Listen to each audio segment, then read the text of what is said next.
such love that shines the light into the darkness. Love that breaks and penetrates my frozen heart. Calling me, wooing me, cast my sin into the sea.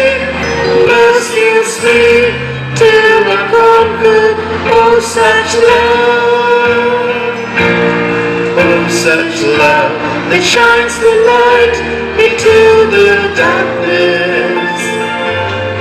Love that breaks and penetrates my frozen heart. Calling me, wooing me, cast my sin into the sea. Rescues me till I'm conquered. Oh, such love. Hallelujah. Please be seated. Praise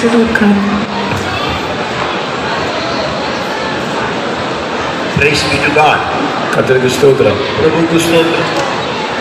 First of all, I pay thanks and glory and honor, everything unto the loving Lord, because it is a blessed privilege unto me, never expected, never prayed, never wanted, never demanded, because I know I'm quite unworthy to any of the least of these blessings.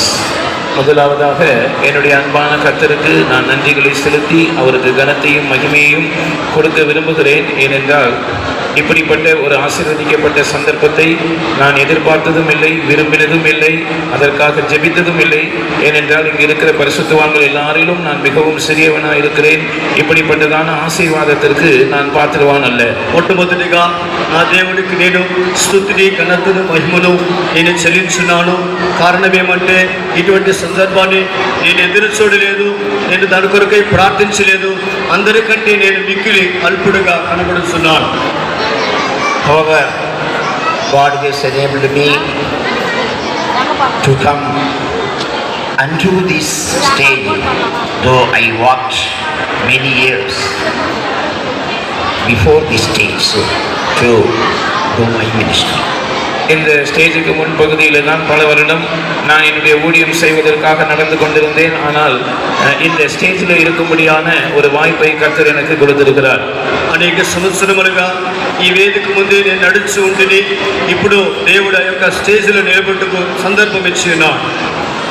Again, giving all thanks unto God, and I want to read a simple, small, familiar verse before the people of God, standing in the grace of God and true grace of God.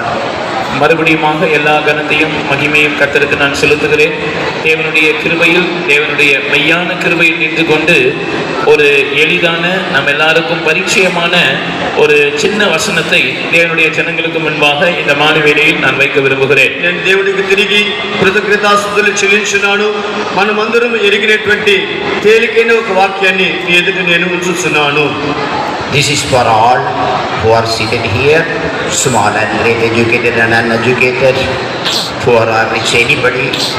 So everyone is requested to attend, not to divert your thought there or here, so that you may be blessed abundantly. இந்த வசனமானது இங்கே இருக்கிற எல்லாருக்கும் உரியது. சிறியவர்களோ பெரியவர்களோ, படித்தவர்களோ படிப்பறிவில்லாதவர்களோ, ஐஸ்வர்யவான்களோ தரித்திரரோ யாராக இருந்தாலும் நீங்கள் இந்த வசனத்தின் மூலமாக அபரிவிதமாக ஆசீர்வதிக்கப்படுகிறதற்கு ஏதுவாக உங்களுடைய கவனத்தை சிதறவிடாமல் இந்த வசனத்துக்கு நேராக உங்களுடைய கவனத்தை குவித்திருக்கும்படியாக நான் வேண்டிக் கொள்கிறேன். ఈ యొక్క వాక్యము అందరికీ చెందినది కనుక పెద్దవారో చిన్నవారో చదువుకున్నటువంటి వారో విద్యాహీనులు ఏ విధంగా ఉన్నప్పటికీ ఈ వాక్యమును వినుటకై మీ తలంపును చెదిరిపోకుండా దేవుని సన్నిధానంలో కాచుకునని. Job 9:10 says, He that wonders without number. யோபின் புஸ்தகம் 9ஆம் அதிகாரம் 10ஆம் வசனம் சொல்லுகிறது, எண்ணி முடியாத அதிசயங்களை செய்கிறவராய் அவர் இருக்கிறார். యోబు గ్రంథం 9వ అధ్యాయం 10వ వాక్యం నందు లెక్కలేని అద్భుత క్రియలు ఆయన చేస్తున్నాడు. That is not written in past or future, but it is written in simple present.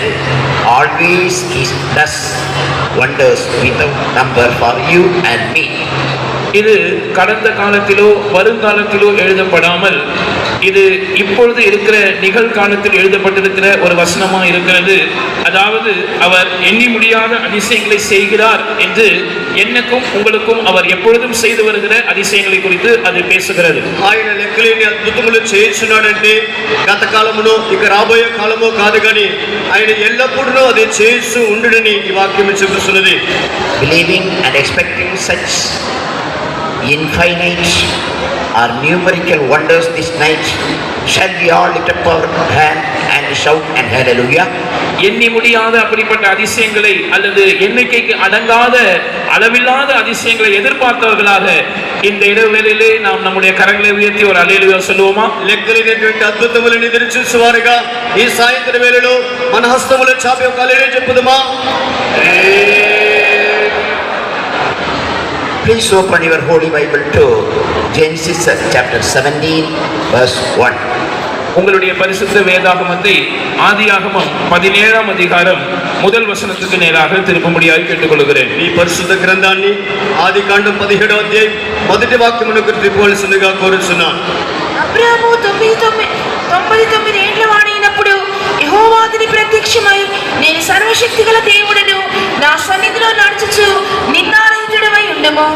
Abram 99 வயதான போது கர்த்தர் ஆபிராமுக்கு தரிசனமாகி, நான் சர்வ வல்லமையுள்ள தேவன், நீ எனக்கு முன்பாக நடந்து கொண்டு உத்தமனாயிரு. And when Abraham was 90 years old and married, the Lord appeared to Abraham and said unto him, I am the Almighty God, walk before me and be thou perfect. The treasures of blessings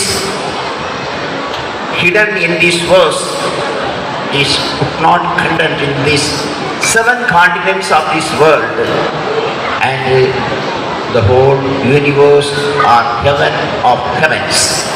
இந்த வசனத்தில் அடங்கி இருக்கிறதான ஆசீர்வாதங்களுடைய ஐஸ்வரியத்தை இந்த உலகத்தில் இருக்கிற 7 கண்டங்கள் முழுவதிலும் அடக்கினாலும் அது அடங்காது. முழு அண்ட சராசரத்திலும் வானாதி வானங்களிலும் கொள்ளாத அப்படிப்பட்ட ஐஸ்வர்யமான ஆசீர்வாதங்கள் இந்த வசனத்தில் மறைந்திருக்கிறது. ఈ వాక్యములో దాగినటువంటి ఐశ్వర్యమైనటువంటి ధనం అనేది ఈ యొక్క 5 కాండములే కాదు కానీ లోకమంతటి కూడా ఇది పట్టజాలైనటువంటి ఆశీర్వాదాలు ఈ వాక్యములో ఇవిడి ఉన్నవి. So I want to explain only one word. I am the Almighty God, told by God Himself. இதிலே இருந்து நான் சர்வ வல்லமையுள்ள தேவன் என்று கர்த்தர் தாமே சொன்னதான அந்த ஒரு வார்த்தையை மாத்திரம் நான் விவரிக்க விரும்புகிறேன். ఈ వాక్యములో నుండి నేను సర్వశక్తి గల దేవుడిననే అంశాన్ని మాత్రం మీకు వివరించకోరుచున్నాను. That could not also be explained this time.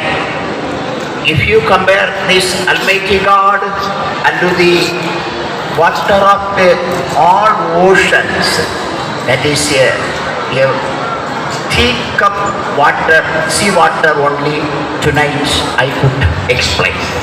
இந்த நான் சர்வ வல்லமையுள்ள தேவன் என்கிற ஒரு வார்த்தையை விவரித்து சொல்வதற்கு கூட நேரம் போதாது. நான் எனக்கு கொடுக்கப்பட்டிருக்கிற இந்த சுருக்கமான நேரத்தில் இந்த சர்வ வல்லமையுள்ள தேவனை பற்றி சொல்ல வேண்டுமானால் இந்த உலகம் முழுவதிலும் இருக்கிற எல்லா சமுத்திரங்களின் தண்ணீர்களிலும் 1 கப் தண்ணீர் அளவு மாத்திரமே சொல்ல முடியும். ఈ యొక్క సర్వశక్తి గల దేవుని గురించి వివరించాలంటే అది మహాసముద్రం అంత లోతైనది. కానీ నాకు ఇవ్వబడిన సమయంలో ఈ యొక్క కప్పు కొలత ప్రకారంగానే ఈ సర్వశక్తి గల దేవుని గురించి మీకు వివరించబోతున్నాను. In that manner, the depth and height and length and breadth of Almighty God could be explained not only from the Bible, but from the universe, past days and the future and the coming world. கடந்த காலம், இப்பொழுது இருக்கிறதான இந்த நாட்கள், இனி வருகிறதான உலகம் என்று தேவ தேவனை பற்றி இந்த முழு வேதாகமத்திலும் சர்வ வல்லமையுள்ள தேவனை பற்றி சொல்லி இருக்கிற காரியங்களை அவ்வளவு சுருக்கமாக தான் நமக்கு கொடுக்கப்பட்டிருக்கிற இந்த நேரத்தில் அவருடைய அகலம் என்ன, அவருடைய நீளம் என்ன, அவருடைய உயரம் என்ன, அவருடைய ஆழம் என்ன என்பதை குறித்து சொல்ல முடியும். మన ప్రభువైన ఈ యొక్క సర్వశక్తిమంతుడైన దేవుని గురించి సకల సర్వలోకములు నిండి కార్యములు మనకి ఇవ్వబడి కొంచెం సమయంలో కొన్ని కార్యములు మాత్రమే చెప్పగలం. Our God has given 272 names in the Holy Scriptures. நம்முடைய தேவனுக்கு இந்த பரிசுத்த வேதாகமத்தில் 272 பெயர்கள் கொடுக்கப்பட்டிருக்கிறது. మన దేవునికి ఈ పరిశుద్ధ గ్రంథమందు 217 పేర్లు ఇవ్వబడినవి. Most of them were given by men, and few God himself introduced unto the people in this world for their benefits. But their name was given to God by the characters of God. அவைகளின் பல பெயர்கள் மனிதர்கள் தேவனுக்கு சூட்டி அழைத்ததான பெயர்களாக இருக்கின்றன. சில பெயர்கள் மனிதர்களுடைய ஆசீர்வாதங்களுக்காக, நன்மைகளுக்காக தேவன் தாமே என்னுடைய பெயர் இது என்று மனிதர்களுக்கு விளக்கி காட்டின பெயர்களாக இருக்கிறது. இப்படி தேவனுடைய பெயர்களை குறித்து நாம் படிக்கிறோம். వాటిలో కొన్ని పేర్లు మనుషులే దేవుడికి ఇచ్చినటువంటి పేర్లు అయినవి. కొన్ని పేర్లు దేవుడే మనుషుల యొక్క ఆశీర్వాద నిమిత్తమై తన పేరును బయలుపరిచి ఇచ్చినటువంటి కార్యములైనవి. For example, first name was given by Hagar, Genesis 16:13, that God seeth me. தேவன் தன்னுடைய சுபாவத்தினால் அறியப்படுகிறார். உதாரணமாக ஆகார் முதலாவதாக ஆதியாகமம் 16:13 நீர் என்னை காண்கிற தேவன் என்று தேவனுக்கு ஒரு பெயரை சூட்டினார். దేవుడు తన స్వభావ రీతిగా ఎరగబడుచున్నాడు. అందువలనే ఆగారు ఆదికాండం 16:13లో నీవు నన్ను చూచున్న దేవుడు అని చెప్పినది. David gave many names to God. 65 of Psalm he gave a blessed name, O thou that heareth prayers. தாவீது ராஜா தேவனுக்கு பல பெயர்களை சூட்டி அவரை அழைத்திருக்கிறான். குறிப்பாக 65ஆம் சங்கீதம் 2ஆம் வசனத்தில் ஒரு ஆசீர்வதிக்கப்பட்ட நாமத்தேவன் குறிப்பிடுகிறான், ஜெபத்தை கேட்கிறவரே என்று சொல்லுகிறான். దావీదు దేవునికి అనేక పేర్లను పెట్టి ఉన్నాడు. దాంట్లో గుర్తింపుగా 65వ కీర్తన 2వ వాక్యంలో ప్రార్థన ఆలకించువాడా అనే ఒక పేరు పెట్టి ఉన్నాడు. Beloved child of God, by knowing the characters of God, by knowing the concern of God towards you, what name you could give unto the Almighty God this evening time. அருமையான தேவனுடைய பிள்ளையே, தேவனுடைய சுபாவத்தை நீங்கள் அறிந்திருக்கிறதற்கு ஏற்ற பிரகாரமாக, அல்லது தேவன் உங்கள் மேல் கொண்டிருக்கிற கரிசனையை நீங்கள் அறிந்திருக்கிறதுக்கு ஏற்ற பிரகாரமாக இந்த மாலை வேளையில் தேவனுக்கு நீங்கள் என்ன பெயர் சூட்டி அவரை அழைப்பீர்கள்? ప్రియులారా, ఈ రాత్రి వేళలో దేవుడు మిమ్మల్ని ఆశీర్వదించినట్లుగా, దేవుని స్వభావం మీరు ఎరిగినట్లుగా ఈ రాత్రి వేళలో ఏ పేరుతో దేవుణ్ణి మీరు పిలవబోతున్నారు? The whole Genesis, God was known as Almighty God. Afterwards, unto Moses, God introduced himself in Exodus 6:3 that I am the God of Jehovah. ஆதியாகம புஸ்தகம் முழுவதும் தேவன் சர்வ வல்லமையுள்ள தேவனாகவே ஜனங்களுக்கு அறியப்பட்டிருந்தார். யாத்ராகமத்துக்கு வரும்போது யாத்ராகமம் 6ஆம் அதிகாரம் 3ஆம் வசனத்தில் தேவன் மோசேக்கு தன்னை அறிமுகப்படுத்தும் போது நான் கர்த்தர் அல்லது நான் யெகோவா என்ற நாமத்தை சொல்லி அறிமுகப்படுத்துகிறார். ఆదికాండం అంతా కూడా దేవుడు తన్ని సర్వశక్తి గల దేవుడిగా బయలుపరుచుకున్నాడు. అయితే నిర్గమాకాండం 6వ అధ్యాయం 3వ వాక్యంలో తనను యెహోవా అనే పేరును బట్టి బయలుపరుచుకున్నాడు. This Almighty God has 4 meanings. இந்த சர்வ வல்லமையுள்ள தேவன் என்பதற்கு 4 அர்த்தங்கள் உண்டு. సర్వశక్తి గల దేవుడును అనే మాటకు 4 భావములు కలవు. Let me say one by one in brief. நான் சுருக்கமாக ஒன்றின் பின் ஒன்றாக அதை குறித்து சொல்ல விரும்புகிறேன். క్లుప్తంగా ఒకటి తర్వాత ఒకటి నేను చెప్పబోతున్నాను. If you attend clearly, you will be blessed tremendously, no doubt this night. நீங்கள் தெளிவாக கவனித்தால் இன்றைக்கு இரவு நீங்கள் அபரிவிதமாக ஆசீர்வதிக்கப்படுவீர்கள் என்பதில் எந்தவிதமான சந்தேகமும் இல்லை. మీరు మిక్కిలి జాగ్రత్తగా గమనించినట్లయితే అపరిమితమైన విధంగా ఆశీర్వదింపబడుతున్నట్లో ఏ విధమైన సందేహము లేదు. The literal meaning of Almighty God is He is perfect in strength. எழுத்தின்படியாக சர்வ வல்லமையுள்ள தேவன் என்பதற்கான அர்த்தம் அவர் வல்லமையில் அல்லது பலனில் பூரணராக இருக்கிறார். ఈ అక్షరార్థముగా సర్వశక్తి అంటే ఆయన బలములో శక్తిలో పరిపూర్ణుడు అని అర్థం. Psalm 62:11 says, strength belongs unto our God. 62ஆம் சங்கீதம் 11ஆம் வசனம் சொல்லுகிறது, வல்லமை நம்முடைய தேவனுக்கு உரியது. 62వ కీర్తన 11వ వాక్యం చెప్పుచున్నది, బలము లేదంటే శక్తి దేవునికి చెందినదని చెప్పుచున్నది. Praise be to God. கர்த்தருக்கு ஸ்தோத்திரம். దేవునికి స్తోత్రం. Nothing is impossible with that power of God. தேவனுடைய வல்லமைக்கு அசாத்தியமான காரியம் என்பதே கிடையாது. దేవుని యొక్క శక్తికి అసాధ్యమైనదంటూ ఏదీ ఉండదు. In three ways we could enjoy the perfect power of God while we are in this world. நாம் இந்த உலகத்தில் ஜீவிக்கிறதான நாட்களில் 3 விதங்களில் தேவனுடைய பரிபூர்ணமான வல்லமையை நாம் அனுபவிக்கலாம். మనం ఈ లోకములో జీవించేటప్పుడు 3 విధములుగా దేవుని యొక్క పరిపూర్ణమైన శక్తిని మనం అనుభవించగలము. This night you are also requested to receive such a tremendous potential of God, so that you will be blessed in this world and also bless the whole eternity. நீங்கள் இந்த உலகத்திலும் முழு நித்தியத்திலும் ஆசீர்வதிக்கப்பட்டவர்களாய் காணப்படும்படியாக இந்த தேவனுடைய அபரிமிதமான சக்தியை அல்லது வல்லமையை அனுபவிக்கும்படியாக வேண்டிக் கொள்ளப்படுகிறீர்கள். మీరు ఈ భూలోకమందును పరమందును ఈ దేవుని యొక్క పరిమితమైన శక్తిని అనుభవించే నిమిత్తమై ఆహ్వానింపబడుచున్నారు. First of all, by his action, Jeremiah 32:17, God says that, is it anything impossible unto me? I am the God of all flesh. முதலாவதாக எரேமியா 32ஆம் அதிகாரம் 17ஆம் வசனத்தில் தேவன் இப்படி சொல்லுகிறார், இதோ நான் மாம்சமான யாவருடைய ஆவிகளுக்கும் தேவனாகிய கர்த்தர், என்னால செய்யக்கூடாத அதிசயமான காரியம் ஒன்றுமில்லை. ఇర్మియా 32:17 వాక్యమందు, నేను సర్వశక్తులకు దేవుడైన యెహోవాని, నాకు అసాధ్యమైనది ఏది లేదని చెప్పబడుచున్నది. That means by action nothing is impossible unto our God. அதனுடைய அர்த்தம், அவர் கிரியை செய்கிற அந்த கிரியைகளில் தேவனால் கூடாத காரியம் ஒன்றுமில்லை. దీని అర్థం ఏమంటే, దేవుడు క్రియ చేసే క్రియలలో ఏది ఆయనకు అసాధ్యమని కాదు అని అర్థం. That God looks at you and me and he says in Isaiah 45:11, you command me what I should do for you. அந்த தேவன் என்னையும் உங்களையும் பார்த்து ஏசாயா 45ஆம் அதிகாரம் 11ஆம் வசனத்தில் சொல்லுகிறார், நான் உங்களுக்காக என்ன செய்ய வேண்டும் என்று என் கரங்களின் கிரியைகளை குறித்து எனக்கு கட்டளையிடுங்கள். అందు నిమిత్తమై యెషయా 45:11 వాక్యములో రాగల వాటిని గురించి నాకు సెలవివ్వడని యెహోవా చెప్పుచున్నాడు. This night what God should do unto you, give your commandment unto God, he will give the commandment that will come to pass. இந்த இரவு வேளையில் தேவன் உங்களுக்காக என்ன செய்ய வேண்டும் என்று நீங்கள் எதிர்பார்க்கிறீர்களோ அதை குறித்து நீங்கள் தேவனுடைய கிரியைகளுக்கு கட்டளையிடுங்கள், அவர் அதை உங்களுக்காக கட்டளையிடுவார், அது நிறைவேறும். ఈ రాత్రి వేళలో దేవుడు మీకై ఏమి చేయాలని కోరుచున్నాడో ఆ హస్త కార్యముల గురించి దేవునికే ఆజ్ఞాపించుడి, దేవుడు వాటిని మీకు చేయును. Secondly, Psalm 33:9 says, இரண்டாவதாக 33ஆம் சங்கீதம் 9ஆம் வசனம் சொல்லுகிறது, రెండవదిగా 33వ కీర్తన 9వ వాక్యం చెప్పుచున్నది, for he spake and it was done, he commanded and it stood fast. அவர் சொல்ல ஆகும், அவர் கட்டளையிட நிற்கும்.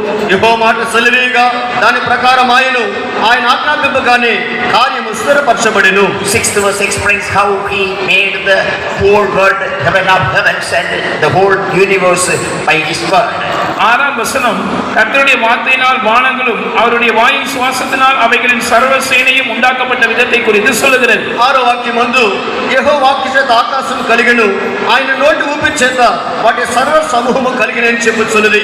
Beloved child of God, this evening one word of God is enough for all your problems, all your trials, temptation, sickness, weakness, sin, everything. Demand or ask unto that God, Lord, speak a word for me, that's enough.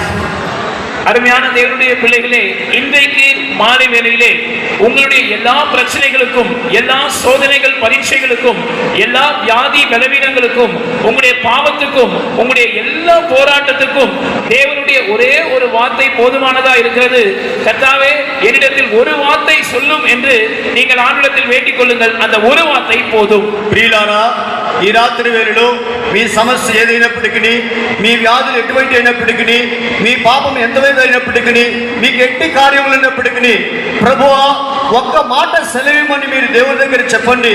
ఆయన సెలవిచ్చే ఒక్క మాట వలన మీ సమస్యలన్నిటికీ పరిష్కారం కలుగును. While our Savior Jesus was serving God in this world, many were expecting one word from him, especially Matthew 8:8, that centurion said unto Jesus, say a word, no need you come unto my house, because I am unworthy. நம்முடைய ஆண்டவராகிய இயேசு இந்த பூமியில் ஊழியம் செய்து வந்ததான நாட்களில் பலரும் அவரிடத்தில் இப்படிப்பட்ட ஒரு வார்த்தையை எதிர்பார்த்து காத்திருந்தார்கள்.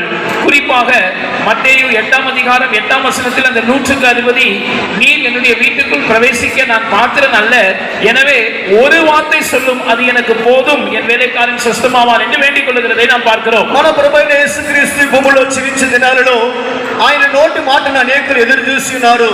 విశేషంగా మత్తయి 8వ అధ్యాయం 8వ వాక్యములో, నీవు నా ఇంటిలోనికి వచ్చేందుకు నేను ఎంత మాత్రమే పాత్రుడే కాను, నీవు మాట మాత్రమే సెలవిము, అప్పుడు నా దాసుడు స్వస్థపరచబడునని చెప్పెను. Beloved child of God, right now itself you pray in your heart, Lord, say a word for me, for that purpose, or for that sin, or for that problem, or for that item.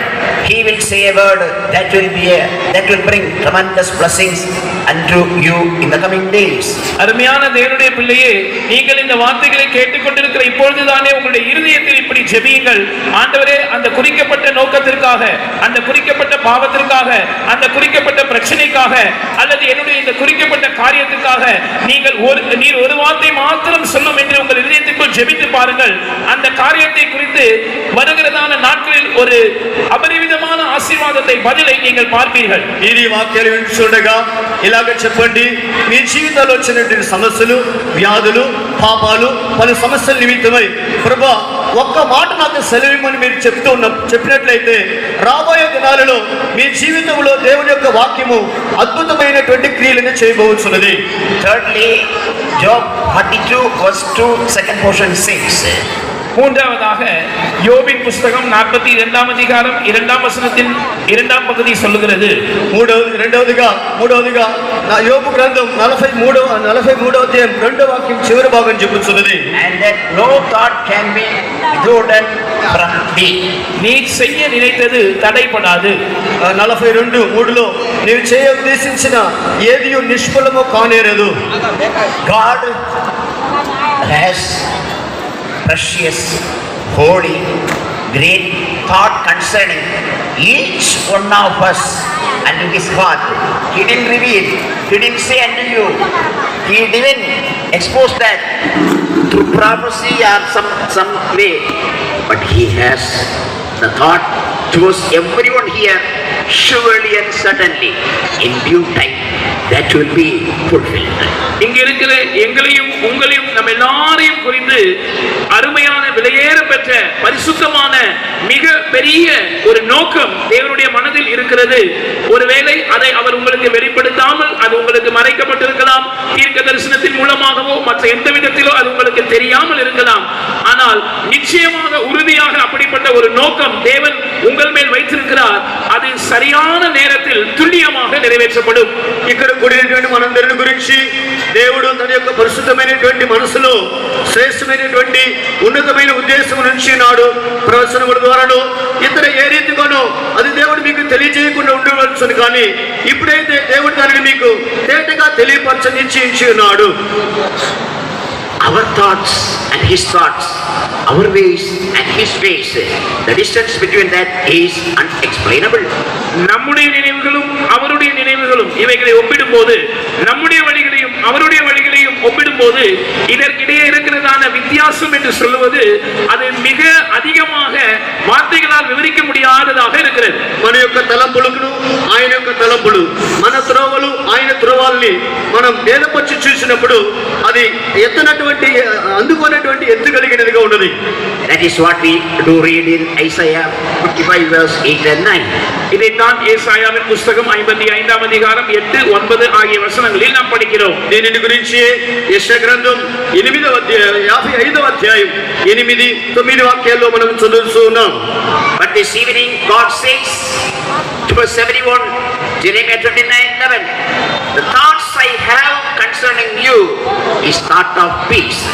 ஆனால் இந்த மாலை வேளையிலே எரேமியா 29ஆம் அதிகாரம் 11ஆம் வசனத்தின் அடிப்படையில் தேவன் நம்ம எல்லாரையும் பார்த்து சொல்லுகிறார், நான் உங்கள் பேரில் நினைத்திருக்கிற நினைவுகளை அறிந்திருக்கிறேன், அவைகள் சமாதானத்துக்கு ஏதுவான நினைவுகளாக இருக்கின்றன. ఈ సమయమందు ఇర్మియా గ్రంథం 29వ అధ్యాయం 11వ వాక్యం మందు రాబో ముందు మీకు నిరీక్షణ కలిగినట్లుగా అవి సమాధానకరమైన ఉద్దేశములైనటువంటి హానికరమైన ఉద్దేశము కాదనేటువంటి ఒక తలంపును దేవుడు మనల్ని గురించి కలిగి ఉన్నాడు. I have a thought towards you that is giving you an your expected end. நீங்கள் எதிர்பார்த்திருக்கும் முடிவை உங்களுக்கு கொடுக்கும்படி நான் உங்கள் பேரில் நினைவுகளை நினைத்திருக்கிறேன். మీరు ఎదురు చేసేటువంటి ఆ యొక్క నిరీక్షణ మీకు అనుగ్రహించినట్లుగా నేను మీ యందు ఉద్దేశము కలిగి ఉన్నాను. This night you might have come with various thoughts and grief and sorrows and burdens and problems and many other things in your heart.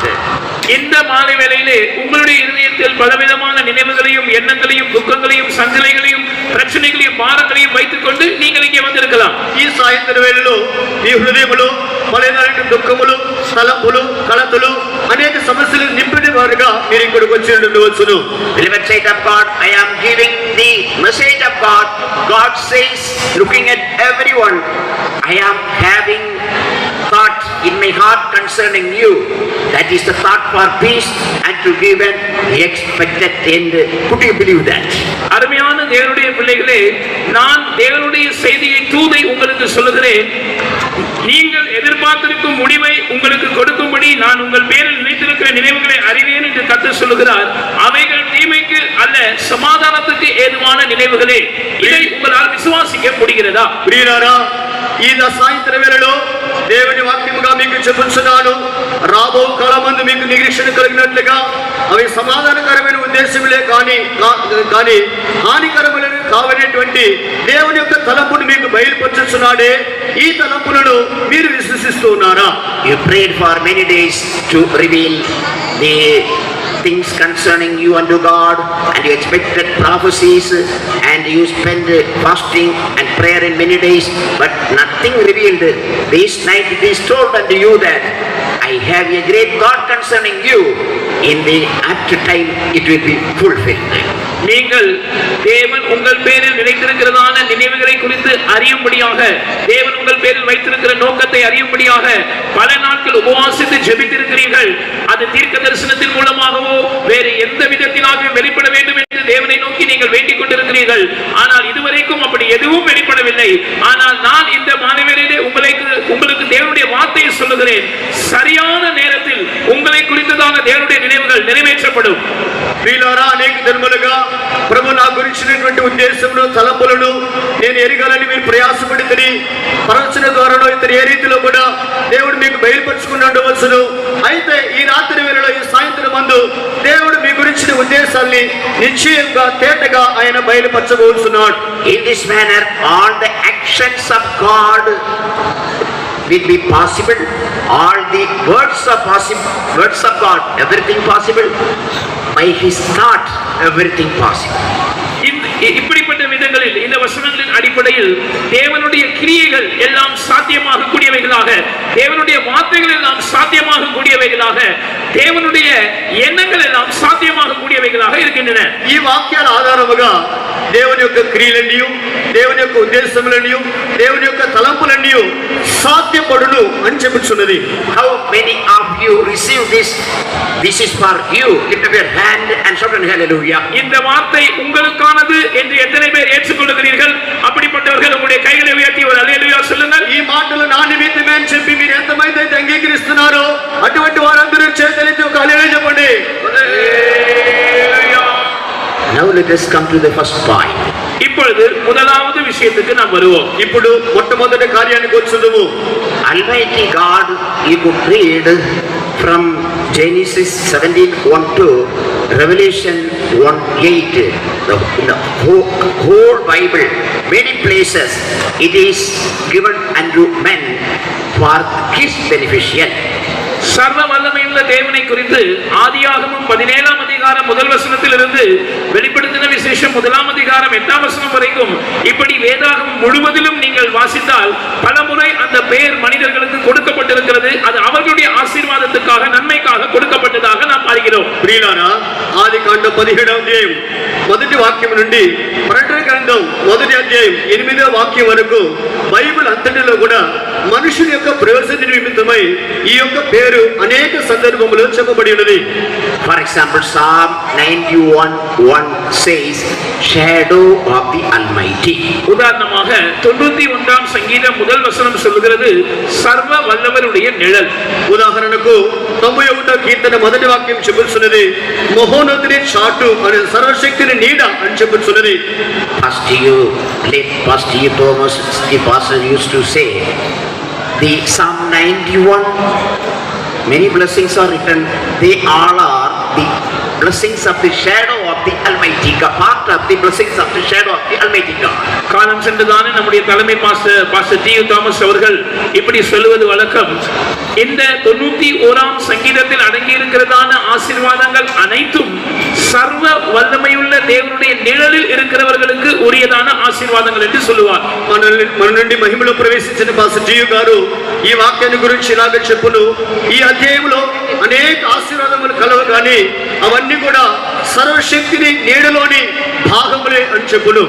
If the shadow of the Almighty has tremendous numerical blessings, how much more the object of the Almighty might be having the blessings. 91ஆம் சங்கீதத்தில் இருக்கிற எல்லா ஆசீர்வாதங்களும் சர்வ வல்லமையுள்ள தேவனுடைய நிழலில் இருக்கிற ஆசீர்வாதங்கள் என்று அவர் சொல்லுவார். சர்வ வல்லவருடைய நிழலில் அவ்வளவு ஆசீர்வாதங்கள் இருக்குமானால் அந்த சர்வ வல்லமையுள்ள தேவனிடத்தில் இன்னும் எவ்வளவு அதிகமான அந்த மெய்ப்பொருளிடத்தில் எவ்வளவு இன்னும் அதிகமான ఆశీర్వాదాలు இருக்கும் என்பதை நீங்கள் యోగిத்து பாருங்கள். ప్రియులారా, ఈ 91వ కీర్తన నుండి ఆశీర్వాదాలన్నీ సర్వశక్తిని నీడలో ఉండే ఆశీర్వాదాలంటే ఆ నీడలోనే ఇన్ని ఆశీర్వాదాలు ఉంటే ఆ సర్వశక్తిలో ఎంత నిండైన ఆశీర్వాదములు ఉండునో తలంచండి. That's why the singer had sung in this manner, divine privilege. எனவேதான் பாட்டுக்காரன் இப்படி பாடுகிறான், அது ஒரு தெய்வீகமான பாக்கியம். ప్రియులారా, అందువలనే పాట పాడేవారు ఎలాగ చెప్పుచున్నాడు, సర్వశక్తిని నీడన విశ్రమించేవాడు ధన్యుడు అని వారు పాడుతున్నారు.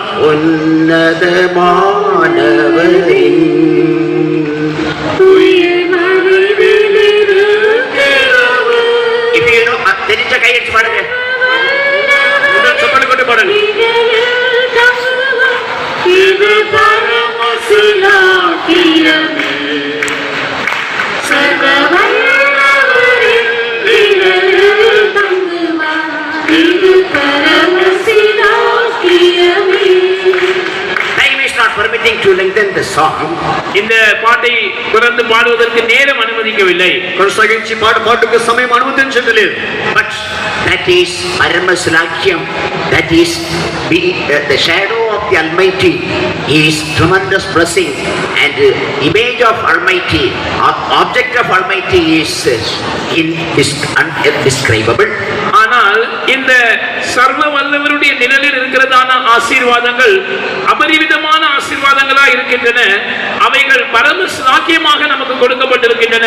அந்த நிழலில் அத்தனை ஆசீர்வாதங்கள் இருக்கும் என்றால் அந்த சர்வ வல்லமையுள்ள தேவனாகிய மெய்ப்பொருளில் எத்தனை ஆசீர்வாதங்கள் இருக்கும் என்பதை நாம் வார்த்தைகளால் விவரிக்க முடியாது. ప్రియులారా, ఈ సర్వశక్తిని నీడన విశ్రమించి ఆశీర్వదింపబడే జీవితము ఇటువంటి శ్రేష్టమైనదంటే ఆ సర్వశక్తి అయినటువంటి నిజ దేవునిలో ఉండే ఆశీర్వాదాలు ఎటువంటివో మన నోటితో వర్ణించలేని విశేషమైన నిండైన ఆశీర్వాదములు కలవు. Genesis 28:3, when Isaac blessed Jacob, he blessed in the name of God Almighty.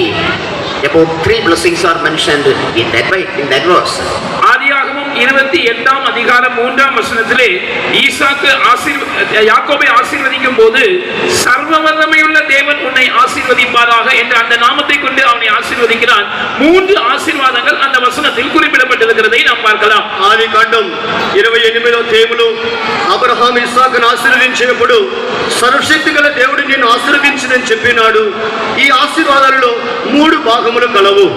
Genesis 35 verse 11. God blessed Jacob in the name of Almighty God. 4 blessings are written there. ஆதியாகமம் 35ஆம் அதிகாரத்தில் 11ஆம் வசனத்தை நாம் படிக்கும் போது தேவன் தாமே சர்வ வல்லமையுள்ள தேவன் என்னும் நாமத்தில் யாக்கோபுக்கு வெளிப்பட்டு அவனை ஆசீர்வதிக்கிறார். அங்கே 4 ஆசீர்வாதங்கள் குறிப்பிடப்பட்டிருக்கின்றன. ఆది కాండం 35వ అధ్యాయం 11వ వాక్యం ముందు దేవుడే సొంతంగా యాకోబుతో నేను సర్వశక్తి గల దేవుడని చెప్పి ఆశీర్వదించినాడు. దానిలో 4 విధములైన ఆశీర్వాదాలు కలవు. Genesis 49 verse 25. Jacob blessed Joseph in the name of Almighty God. Heavenly blessing, worldly blessing and many other blessings mentioned there. ஆதியாகமம் 49ஆம் அதிகாரம் 25ஆம் வசனத்தில் யாக்கோபு தன் குமாரனாகிய யோசேப்பை ஆசீர்வதிக்கும் போது சர்வ வல்லமையுள்ள தேவன் என்னும் நாமத்தை கொண்டு அவனை ஆசீர்வதிக்கிறான். பரலோக ஆசீர்வாதங்களும் உலகத்துக்குரிய ஆசீர்வாதங்களும் இன்னும் பற்பல ஆசீர்வாதங்களும் அங்கே குறிப்பிடப்படுகின்றன. ఇక్కడ యాకోబు యోసేపును ఆశీర్వదించినప్పుడు ఆది కాండం 49వ అధ్యాయం 25వ వాక్యములో నిన్ను దీవించు సర్వశక్తిని దీవెనని చెప్పి క్రింద దాగి ఉన్న అగాధములు దీవెనలతో సమస్త స్థానముల దీవెనలతో గర్భ దీవెనలని అనేక విధమైన దీవెనల గురించి చెప్పుచున్నాడు. This night, if you need any blessing, heavenly blessing, worldly blessing, physical blessing, future blessing, blessings in your business or job or spiritual life, you just ask unto the Almighty God. Surely it will be fulfilled in your life and your family. இந்த மாதவேளையிலே உங்களுக்கு எப்படிப்பட்ட ஆசீர்வாதங்கள் அவசியமானாலும் அது ஆவிக்குரிய பரலோகத்தின் ஆசீர்வாதங்களா இருந்தாலும் அது உலகத்தின் ஆசீர்வாதங்களா இருந்தாலும் சரீர பிரகாரமான ஆசீர்வாதங்களா இருந்தாலும் உங்கள் வருங்காலத்துக்குரிய ஆசீர்வாதங்களா இருந்தாலும் வேலையை குறித்தோ அல்லது இந்த பூமியின் வாழ்க்கை குறித்தோ ஆசீர்வாதங்களா இருந்தாலும் அது என்னவாகட்டும், நீங்கள் சர்வ வல்லமையுள்ள தேவனை நோக்கி அந்த ஆசீர்வாதத்துக்காக வேண்டிக் கொள்ளுங்கள். அவர் உங்களுக்கு அப்படியே செய்வார். ప్రియులారా, మీరు ఎదురు చూసేటువంటి ఆశీర్వాదాలు ఏదైనప్పటికీ అది ఆత్మీయ ప్రకారంగానో శరీర ప్రకారంగానో భూమికి పైనో భూమికి క్రిందనో మీ యొక్క ఉద్యోగ స్థలములోనో మీ కుటుంబ కార్యాలు ఏదైనప్పటికీ సర్వశక్తిని వారి యొక్క నామములో మీరు ఆశీర్వాదాన్ని అడగండి, దేవుడు అవన్నీ మీకు అనుగ్రహించును. This night is the night of blessings of the Almighty God and to everyone from the small to the old. இந்த இரவானது சிறியோர் துவங்கி பெரியோர் வரைக்கும் முதியவர்கள் வரைக்கும் அனைவருக்கும் சர்வ வல்லமையுள்ள தேவனின் ஆசீர்வாதங்களை கொடுக்கிறதான இரவாக இருக்கிறது. ప్రియులారా, ఈ రాత్రి వేళ అనేది పిన్నెల మొదలు పెద్దవారి వరకు సర్వశక్తిని దేవుని యొక్క ఆశీర్వాదాలను అనుగ్రహించే రాత్రి ఉన్నది. You might be a servant of God, or a believer, or a backslider, or a sinner, or a sick person, or any type of person. No matter that is unto our God, God wants to bless you abundantly. Don't waste this chance. நீங்கள் தேவ ஊழியராகவோ விசுவாசியாகவோ பின்மாற்றக்காரராகவோ பாவியாகவோ வியாதியஸ்தராகவோ யாராகவும் இருக்கலாம். அது தேவனுக்கு ஒரு விஷயம் அல்ல. இன்றைக்கு சர்வ வல்லமையுள்ள தேவன் உங்களை ஆசீர்வதிக்கிறதான ஒரு இரவாக காணப்படுகிறது. நீங்கள் தயவு செய்து இந்த வாய்ப்பை நழுவ விட வேண்டாம். ప్రియులారా, మీరు సేవకులు, విశ్వాసులు, వెనుకబడిపోయిన వారు, వ్యాధిగ్రస్తులు, పాపియో మీరు ఏమైనప్పటికీ అది దేవుడికి ఒక సమస్య కాదు. కానీ ఈ రాత్రి వేళలో దేవుడు మిమ్మల్ని సర్వశక్తి గల దేవుడు ఆశీర్వదించే రాత్రి అయినది. మీరు దీనిని నష్టపరుచుకోవద్దు. Isaiah 63 first verse last portion says he is mighty to save. ஏசாயா 63ஆம் அதிகாரம் முதல் வசனத்தின் கடைசி பகுதி சொல்லுகிறது, அவர் ரட்சிக்க வல்லமையுள்ளவராய் இருக்கிறார்.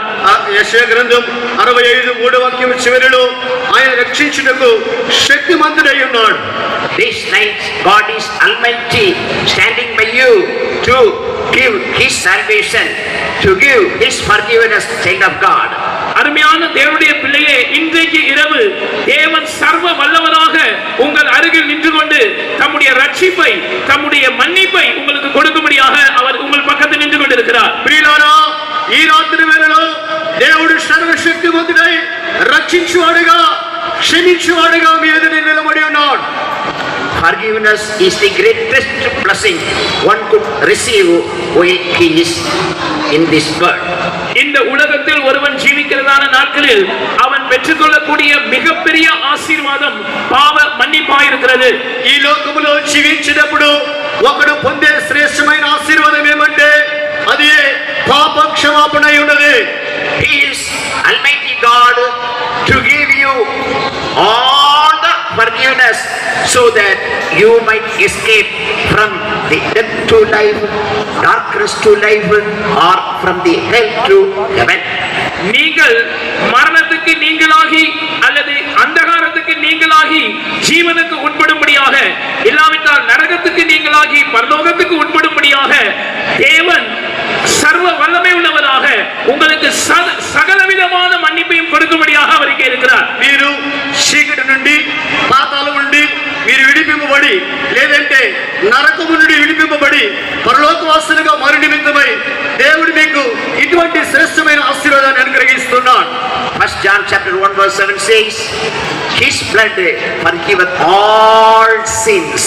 முதலாம் யோவான் 1 அதிகாரம் 7 வசனம் சொல்லுகிறது, இயேசு கிறிஸ்துவின் ரத்தம் சகல பாவங்களையும் நீக்கி நம்மை சுத்திகரிக்கும். మొదటి యోహాను 1 అధ్యాయం 7వ వాక్యం చివరి భాగంలో యేసు రక్తము ప్రతి పాపం నుండి మనల్ని పవిత్రులుగా చేయును. 9th verse says, His blood cleanseth from all righteousness. 9ஆம் வசனம் சொல்லுகிறது, அவருடைய ரத்தம் சகல அநியாயத்தையும் நீக்கி நம்மை சுத்திகரிக்கும். 9వ వాక్యం చెప్పుచున్నది, ఆయన రక్తము సమస్త దుర్నీతి నుండి మనల్ని పవిత్రులుగా చేయును. Psalm 103:3 says, He is forgiving all our iniquities and healing all our sicknesses. 103ஆம் சங்கீதம் 3ஆம் வசனம் சொல்லுகிறது, அவர் நம்முடைய அக்கிரமங்களை எல்லாம் மன்னித்து நம்முடைய நோய்களை எல்லாம் குணமாக்குகிறார் என்று. 103వ కీర్తన 3వ వాక్యం ఇలాగే చెప్పుచున్నది, ఆయన నీ దోషములన్నిటిని క్షమించువాడు, నీ సంకటములన్నిటిని, లేదంటే వ్యాధులన్నిటిని ఆయన కుదుర్చువాడై ఉన్నాడు.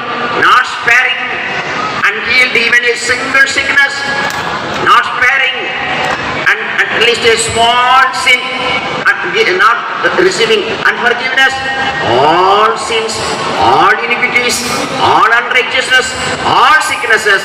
Almighty God is going to do a push up in your life this night if you believe and take this verse for you.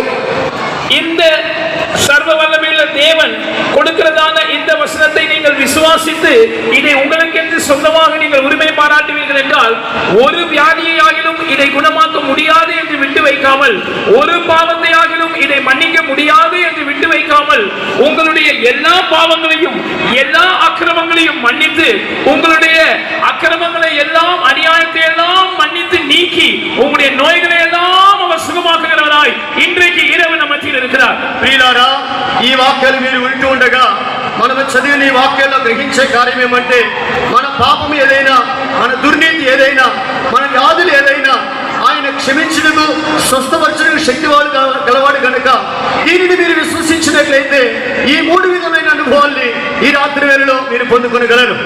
As we have heard yesterday, God says, Come now and let us reason together. Though your sins be as a scarlet, shall be white as snow. Though they be red like crimson, they shall be as wool. Right now, not tomorrow, right now, this time itself. நேற்றைக்கு நாம் கர்த்தருடைய வார்த்தையில் கேட்டது போல வழக்காடுவோம் வாருங்கள் என்று கர்த்தர் சொல்லுகிறார். உங்களுடைய பாவங்கள் சிவேர் என்றிருந்தாலும் உறைந்த மலையை போல வெண்மையாகும், அவைகள் இரத்தாம்பர சிவப்பா இருந்தாலும் பஞ்சை போல ஆகும். இது நாளைக்கோ அல்லது வேறு எப்பொழுதோ நடக்கக்கூடிய ஒரு விஷயம் அல்ல, இன்றைக்கே இப்பொழுதே அவர் அதை செய்யும்படியாக சர்வ வல்லமையுள்ள தேவனாய் நம்முடைய மத்தியில் இருக்கிறார். నిన్న దినమందు మనం విన్నట్లుగా రెంటి మన వివాదము తీర్చుకుందుము, నీ పాపముల రక్తములే ఎర్రనవైనను అవి హిమములే తెల్లనివగును, కెంపులే ఎర్రనవైనను అవి గొడిపక్షులే తెల్లనివగునని చెప్పుచున్నాడు. రేపు కాదు కానీ ఈ దినమందు ఇప్పుడే అవి మార్చబడని సర్వశక్తి గల దేవుడు చెప్పుచున్నాడు. How many of you say or agree? Yes, say hallelujah also.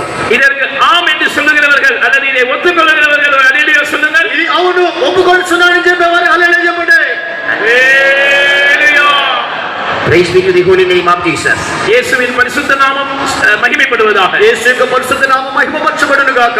To receive this all Almighty God's all blessings in this world and throughout eternity, we have to do a small and simple commandment. இந்த சர்வ வல்லமையுள்ள தேவனின் சகல ஆசீர்வாதங்களையும் இந்த உலகத்தில் நாம் ஜீவிக்கிற நாட்களிலும் நித்தியம் நெடுகிலும் நாம் அனுபவிக்கும்படியாக நாம் ஒரு தேவனுடைய சிறிய கட்டளையை நிறைவேற்ற வேண்டியதா இருக்கிறோம். ఈ లోకమందును పరమందును ఈ సర్వశక్తిమంతుని యొక్క దీవెనతో మనం నిండి దీవింపబడాలంటే మన జీవితంలో దేవుని యొక్క చిన్న ఆజ్ఞను మనం పాటించాల్సి ఉన్నది.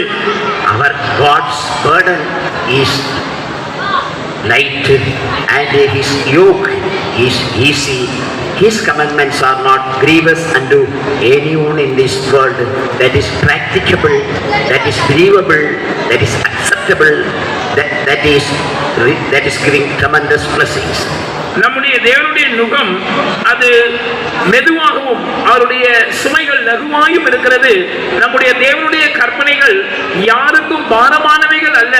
அது எல்லாரும் விசுவாசிக்க கூடியதாகவும் எல்லாரும் ஏற்றுக்கொள்ளக்கூடியதாகவும் எல்லாரும் நிறைவேற்றக்கூடிய அளவுக்கு யதார்த்தமானதாகவும் இருக்கிறது. మన యొక్క దేవుని యొక్క ఈ యొక్క ఆజ్ఞలు అనేవి అవి బరువైనవి కాదు, భారమైనవి కాదు, అది మిక్కిలి సులువైనవి. ఎటువంటి వారైనా కూడా వీటిని తేలికగా నెరవేర్చగలిగినటువంటి తేలిక కలిగిన ఆజ్ఞ ఉన్నది. We have to join the Almighty God's family. நாம் சர்வ வல்லமையுள்ள தேவனின் குடும்பத்தில் இணைந்து கொள்ள வேண்டும் என்பதுதான் அந்த கட்டளை. మనము సర్వశక్తి కలిగినటువంటి దేవుని కుటుంబంలోనికి వచ్చి కలుసుకోవాలి. ఇదే దేవుడి ఇచ్చేటువంటి ఆజ్ఞ. How to join the great family of God, Almighty God? சர்வவல்ல தேவனுடைய பெரிய குடும்பத்தில் நாம் எப்படி நம்மை இணைத்துக் கொள்வது? సర్వశక్తి గల దేవుని యొక్క కుటుంబంలో మనల్ని ఎలాగ జత చేసుకున్నట. We have literal families. I am not talking about that. This is spiritual family or eternal family, everlasting family, heavenly family. நம் எல்லாருக்கும் எழுத்தின்படியான குடும்பங்கள் உண்டு. அப்படிப்பட்ட குடும்பங்களை குறித்து நான் பேசவில்லை. இது ஒரு ஆவிக்குரிய நித்தியமான அனாதி காலமாய் நிலைத்திருக்கிற பரலோக குடும்பமாய் இருக்கிறது. அதை பற்றி தான் நான் பேசுகிறேன். మనకున్నటువంటి భూలోకమైన అక్షాంతమైన కుటుంబాన్ని గురించి నేను మాట్లాడలేదు, కానీ నిత్యమైనటువంటి ఎప్పుడు నిలిచి ఉండేటువంటి ఆ పరలోక కుటుంబాన్ని గురించి మీతో మాట్లాడుతున్నాను.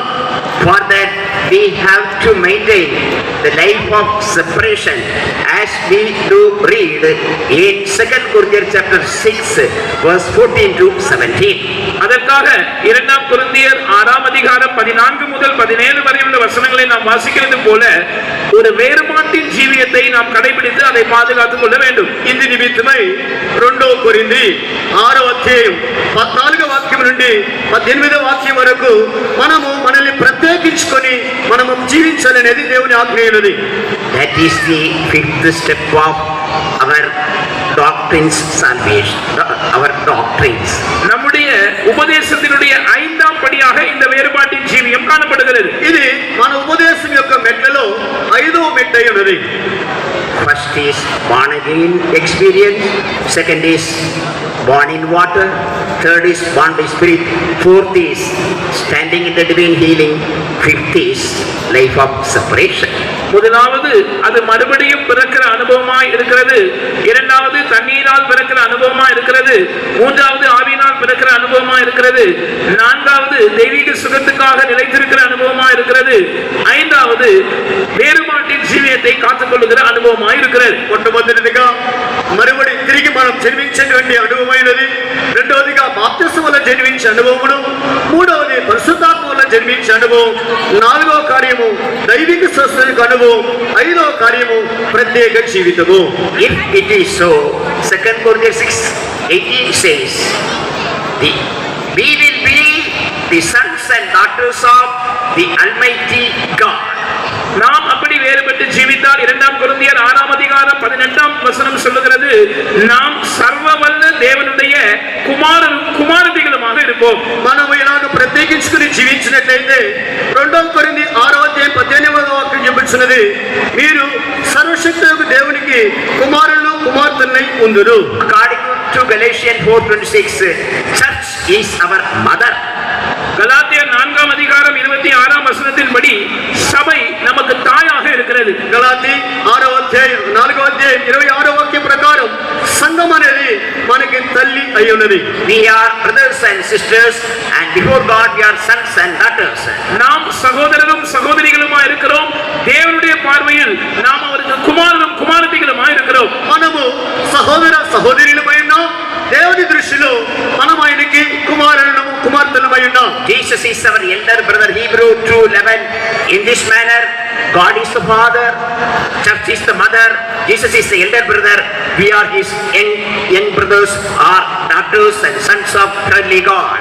எபிரேயர் 2ஆம் அதிகாரம் 11ஆம் வசனத்தின்படி இயேசு நம்முடைய மூத்த சகோதரனாக இருக்கிறார். பிதாவாகிய தேவன் நமக்கு பிதாவாக, இயேசு நமக்கு மூத்த சகோதரனாக, சபை நமக்கு தாயாக இருக்கிறது. நாம் இயேசுவுக்கு சகோதரராக இருக்கிறோம். இல்லாவிட்டால் மறுவார்த்தையில் சர்வ வல்லமையுள்ள தேவனுக்கு நாம் குமாரரும் குமாரத்திகளுமாய் இருக்கிறோம். తండ్రి అయిన దేవుడు మనకి తండ్రిగా ఉన్నాడు, సంఘము తల్లిగా ఉన్నది, ప్రభువైన యేసుక్రీస్తు సహోదరుల జ్యేష్ఠ ఉన్నాడు. ఇటువంటి ఆత్మీయ కుటుంబంలో మనం కలం. How many of you belong to this great family of heaven and earth? Lift up your hand and shout hallelujah. பரலோகத்திலும் பூமியிலும் இருக்கிற மிகப்பெரிய இந்த குடும்பத்தில் எத்தனை பேர் நானும் ஒரு அங்கத்தினராக காணப்பட வேண்டும் என்று விரும்புகிறீர்கள்? காணப்படுகிறேன் என்று சொல்லுகிறீர்கள். உங்களுடைய கரங்களை உயர்த்தி சத்தமாய் ஒரு அல்லேலூயா சொல்லுங்கள். ఇటువంటి సర్వశక్తి కలిగిన దేవుని కుటుంబంలో నేను కూడా ఒక పాలు భాగస్థులను చెప్పగలిగినటువంటి వారు మీ చేతులెత్తి దేవునికి ఒక హల్లెలూయా చెప్పండి. హల్లెలూయా. Our family is great, uncountable. If a person is trying to count the stars of heaven or the sand of this seashore or the dust of this earth, they could count the members of the family of Almighty God. நம்முடைய குடும்பம் மிகவும் பெரியதாகவும் தொகைக்கு அடங்காததாகவும் இருக்கிறது. ஒருவன் சர்வ வல்லமை உள்ள தேவனுடைய குடும்பத்தை எண்ண வேண்டுமானால் அவன் ஆகாயத்தின் நட்சத்திரங்களையும் பூமியின் தூளையும் சமுத்திரத்தின் மணலையும் எண்ண கூடுமானால் அவன் சர்வ வல்லமை உள்ள தேவனுடைய குடும்பத்தின் அங்கத்தினர்களையும் எண்ண முடியும். ప్రియులారా, ఈ సర్వశక్తి వల్ల దేవుడి కుటుంబమునే అది ఎటువంటి పెద్దదంటే లెక్కకు మించినదైనది. ఆకాశ నక్షత్రముల వలె, సముద్ర తీరమందు ఇసుక రేణువుల వలె, ఈ మట్టి యొక్క ధూళి వలె అవి ఎలా లెక్కించడానికి ఎట్లా సాధ్యమో సర్వశక్తి గల దేవుడి కుటుంబంలో ఉన్నటువంటి ఆ యొక్క సంఖ్యాకులు కూడా లెక్కించడం అసాధ్యమైనది. David wanted to count but he failed. தாவீது அதை எண்ண விரும்பினான், ஆனால் அவன் அந்த முயற்சியில் தோற்று போனான். దావీదు దాన్ని లెక్కించడానికి ప్రయాసపడ్డాడు కానీ ఓడిపోయి ఉన్నాడు. Elisha said, God said, not you only, 7,000 hidden. எலியா சொன்னான், நான் ஒருவன் மாத்திரம் மீந்திருக்கிறேன் என்று. கர்த்தர் சொன்னார், நீ ஒருவன் மாத்திரம் இல்லை, நான் 7000 பேரை மறைத்து வைத்திருக்கிறேன் என்றார். ఏలియా చెప్పాడు, నేను ఒక్కడినే మిగిలినని చెప్పాడు, కానీ దేవుడైతే 7000 మందిని నేను దాచిపెట్టానని చెప్పాడు. Who can count the sons and daughters of the Almighty God? சர்வ வல்லமையுள்ள தேவனுடைய குமாரரையும் குமாரத்திகளையும் என்ன யாரால் முடியும்? సర్వశక్తి కలిగినటువంటి దేవుని యొక్క కుమారులను కుమార్తెలను ఎవరు అనగలరు? Who can destroy the sons and daughters of the Almighty God? சர்வ வல்லமையுள்ள தேவனுடைய குமாரரையும் குமாரத்திகளையும் அழித்துவிட யாரால் முடியும்? సర్వశక్తి కలిగినటువంటి దేవుని యొక్క కుమారులను కుమార్తెలను ఎవరు నశింపజేయగలరు? If COVID-19 tries to do so, the opposite thing is David 91. COVID-19 இதை செய்ய முற்படுமானால் அதற்கு மாற்று மருந்தாக தாவீது 91 இருக்கிறது. ప్రియులారా, ఈ కోవిడ్-19 ఈ కుటుంబాన్ని నశింపజేయాలని తలస్తే దానికి వ్యతిరేకంగా 91 కీర్తన గలదు. COVID-19 opposite, if you put David 91, Psalm 91. COVID-19க்கு எதிர்மறையாக ஒரு பதம் தான் டேவிட் 91, இல்லாவிட்டால் சங்கீதம் 91. కోవిడ్-19 అనే ఆ పదాన్ని మీరు తెలుగు రాసినట్లయితే దావీదు 91 కీర్తన. Now let us come to the second blessing. இப்பொழுது இரண்டாம் ஆசீர்வாதத்துக்கு நாம் கடந்து வருவோம். ఇప్పుడు రెండవ ఆశీర్వాదానికి మనం వచ్చేదాము. Almighty God means a mother having compassion towards his child. சர்வ வல்லமையுள்ள தேவன் என்று சொல்லும்போது ஒரு தாய் எப்படி தன்னுடைய பிள்ளைக்கு இறங்குகிறாளோ, மனதுருக்க முடியவளா இருக்கிறாளோ அது போன்றவர். సర్వశక్తి గల దేవుడు అంటే ఆ దేవుని యొక్క రెండో భాగం ఏమంటే ఒక తల్లి తన బిడ్డను ఎలాగ గారవిస్తుందో కనికరిస్తుందో అలాంటి అనుభవం కలిగినది. Even the Old Testament saint David said in 5 times, God is full of compassion. தேவன் மனதுருக்கத்தினால் நிறைந்தவர் என்று பழைய ஏற்பாட்டு பரிசுத்தவானாகிய தாவீது 5 முறை சொல்லி இருக்கிறார். దేవుడు కనికర పూర్ణుడనే వాక్యాన్ని 5 సార్లు దావీదు చెప్పి ఉన్నాడు. Isaiah compares that compassion of a mother in 45:19, 9:15, that a mother shall she forget her sucking child not to show compassion. ஏசாயா தேவனுடைய மனதுருக்கத்தை ஏசாயாவின் புஸ்தகம் 49ஆம் அதிகாரம் 15ஆம் வசனத்தில் ஒரு தாய்க்கு ஒப்பிட்டு, ஸ்திரீயானவள் தன் கர்ப்பத்தின் பிள்ளைக்கு இறங்காமல் தன் பாலகனை மறப்பாளோ என்று சொல்லுகிறார். యెషయా ప్రవక్త ఈ యొక్క దేవుని యొక్క సువాని 49వ అధ్యాయం 15వ వాక్యం ముందు, స్త్రీ తన గర్భం పుట్టిన బిడ్డను కరుణింపకుండా తన చంటి బిడ్డను మరుచున అనే కార్యానికి పోల్చుచున్నాడు. If she does forget to show compassion unto her sucking child, I will not forget you. பாலுங்கிற தன் பாலகனுக்கு இரக்கம் காண்பிக்க அவள் மறந்தாலும் கூட நான் உன்னை மறப்பதில்லை என்று அவர் சொல்லுகிறார். ఆ యొక్క సన్నిహించేటువంటి బిడ్డ తల్లి తన బిడ్డను మరిచిన నేను నిన్ను మరువనని దేవుడు చెప్పుచున్నాడు. We all are in the hand of God as a sucking child drinking milk. That what we do read in 1 Peter chapter 2 verse 2. முதலாம் பேதுரு 2ஆம் அதிகாரம் 2ஆம் வசனத்தில் நாம் வாசிக்கிறதின் அடிப்படையில் நாம் எல்லாரும் அந்த தாயை போன்ற தேவனுடைய கைகளில் பாலுண்கிற பிள்ளைகளை போல இருக்கிறோம்.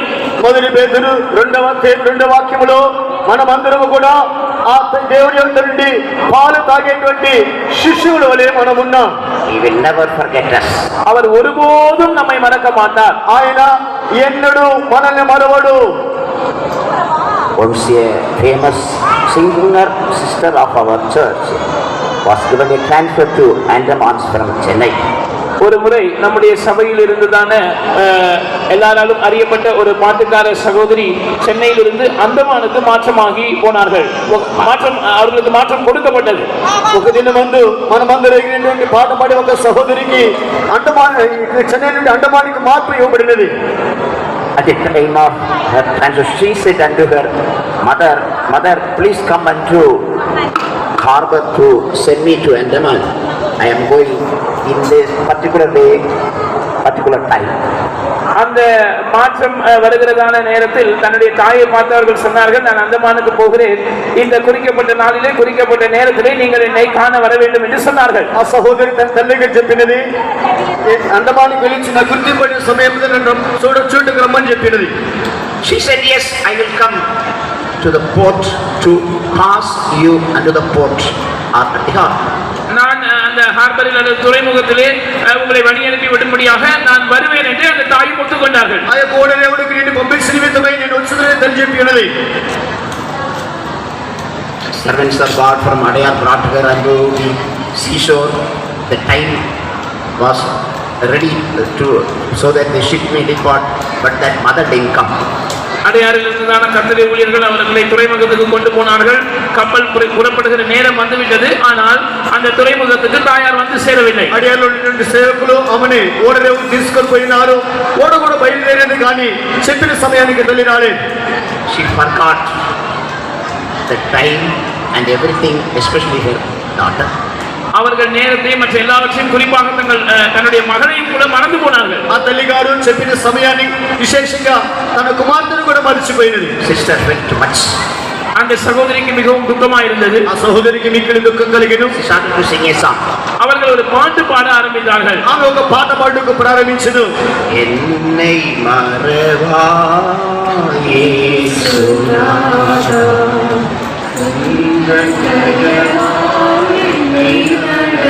எல்லாரும் பாடு பாப்போம். అందరూ పాడండి.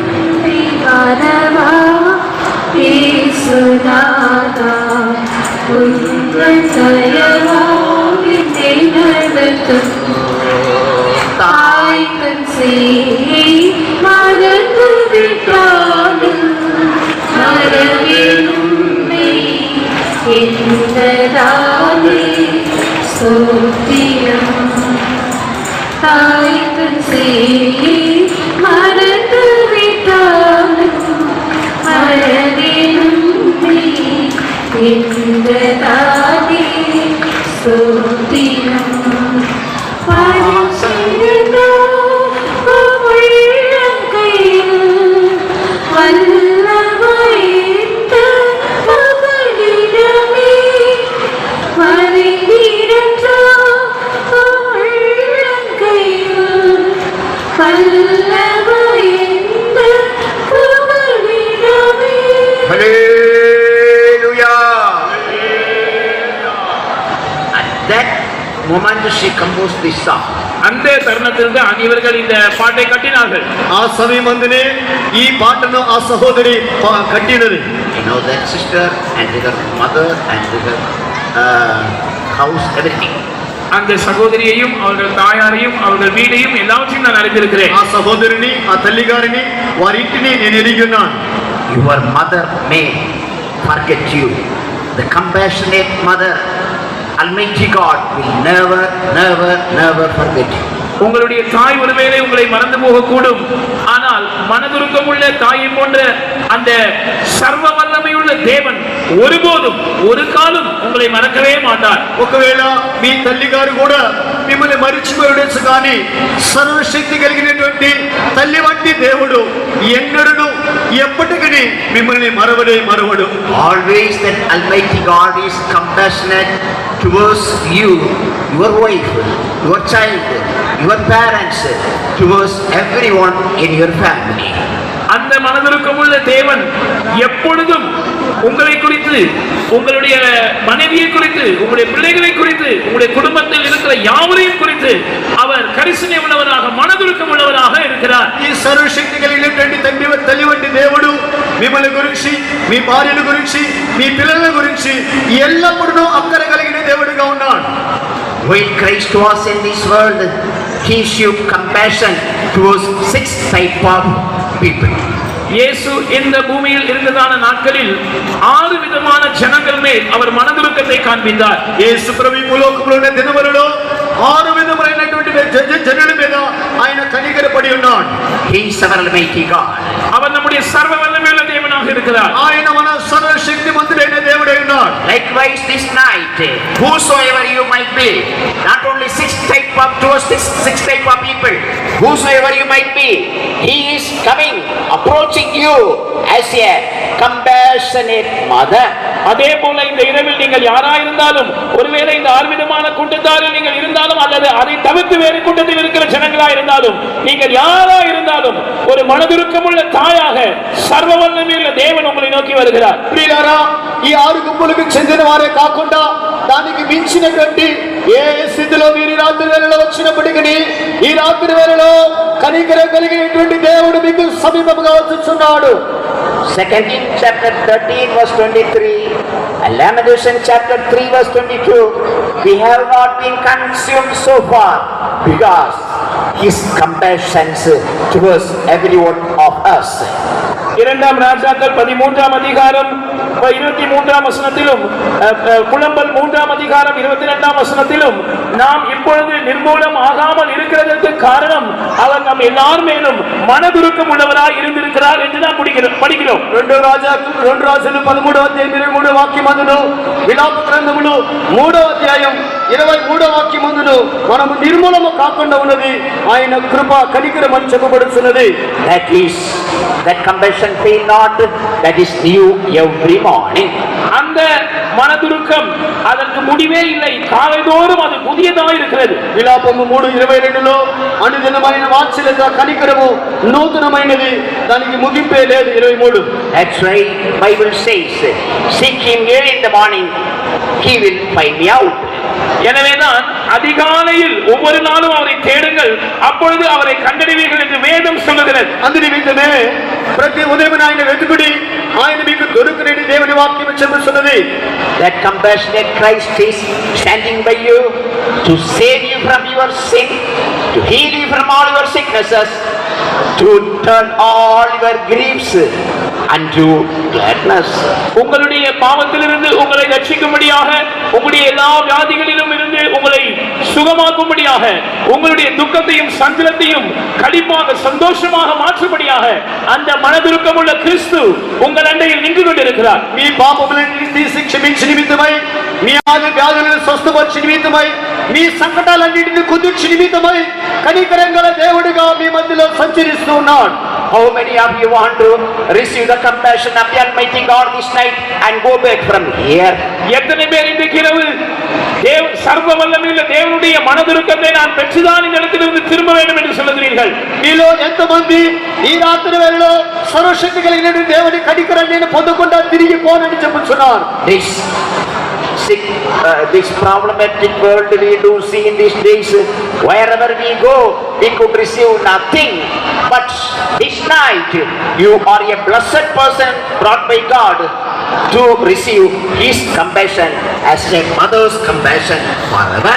பிரச்சனைகள் நிறைந்த இந்த உலகத்தில் இன்றைக்கு நாம் பார்க்கும் போது எங்கு போனாலும் நமக்கு எதுவும் கிடைக்கிறதில்லை. ஆனால் தேவனுடைய சமூகத்துக்கு இன்றைக்கு இரவு கொண்டு வரப்பட்டதான நீங்கள் பாக்கியவான்கள்.